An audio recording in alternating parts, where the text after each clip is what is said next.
Μόνο με λογική, μόνο με τα μάτια του νου, μπορείς να δεις την ελευθερία, την αλήθεια, τη δικαιοσύνη. Δεν υπάρχει τίποτα πιο ιερό, σταθερό, αδιαμφισβήτητο, αδιαφιλονίκητο. Η επαναγκαθίδρυσή τους μέσα στον κοινωνικό ιστό ήταν, είναι και θα είναι η ίδια η απόλυτη αποστολή μου. Και γι' αυτό με αναγνωρίζετε και όλοι εσείς. Γιατί ήρθα να επαναπροσδιορίσω την αλήθεια του δικαίου της ανθρώπινης ύπαρξης και να στερεώσω την αληθινή δημοκρατία στη βάση της κρίσης και αρχής του ίδιου του Έλλην πολίτη. Ο πολίτης είναι η ίδια η πολιτική. Ο πολίτης είναι ο ίδιος ο πολιτικός. Και από εκεί απορρέει στην ολότητά του ο ίδιος ο πολιτισμός. Η πραγματική αληθινή δημοκρατία είναι μόνο δημόσια διοίκηση. Είναι η ίδια η εκτελεστική εξουσία των δημοκρατικών αποφάσεων των ίδιων των πολιτών Έλλην ανθρώπων και αφορά όλους και κανένα κόμμα, κανένα δόγμα και κανένα χρώμα. Όλοι πρέπει να προστατεύουμε πάντα τα δικαιά μας, να διασφαλίζουμε την ίδια την αρχή της ισότητας στην Ελλάδα, στην Ευρώπη, σε όλο τον πλανήτη, ώστε να έχουν όλοι ίσες ευκαιρίες να βιώσουν ως Έλληνοι άνθρωποι.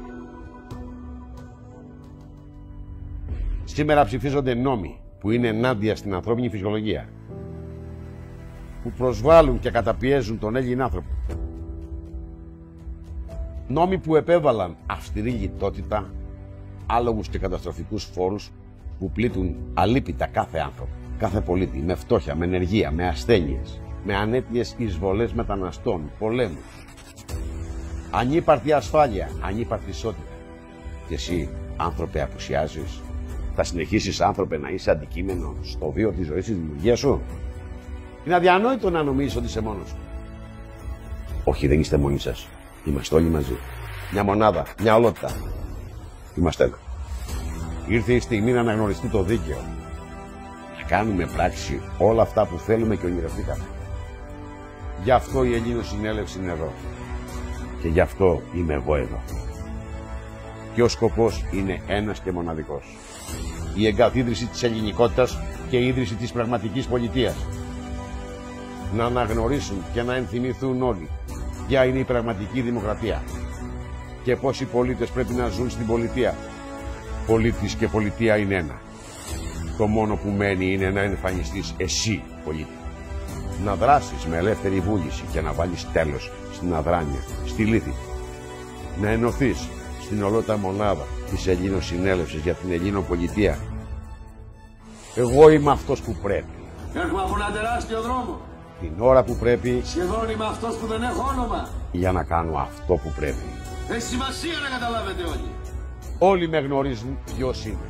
Θέλουν, κρύβουν ποιος είμαι εγώ. Αλλά στην ουσία είμαι εδώ για σένα, για όλους και για την ίδια τη μονάδα. Όλα είναι μια στιγμή. Η ώρα είναι τώρα, η στιγμή είναι τώρα. Ως μια σταγόνα, ο ίδιος ο ωκεάνος. Στις 9 Ιουνίου ψηφίζουμε όλοι για την απελευθέρωση της Ελλάδας μας, της πατρίδας μας, της ίδιας της Ευρώπης μας, του ίδιου του πλανήτη μας, με αξίες και αρχές και όλους τους νόμους του δικαίου. Ψηφίζουμε όλοι το δικό μας εθνικό πολιτικό φορέα. Ψηφίζουμε όλοι Ελληνοσυνέλευσης Αρτέμις Ώρα. Ελληνοσυνέλευσης μέχρι να σβήσει ο ήλιος.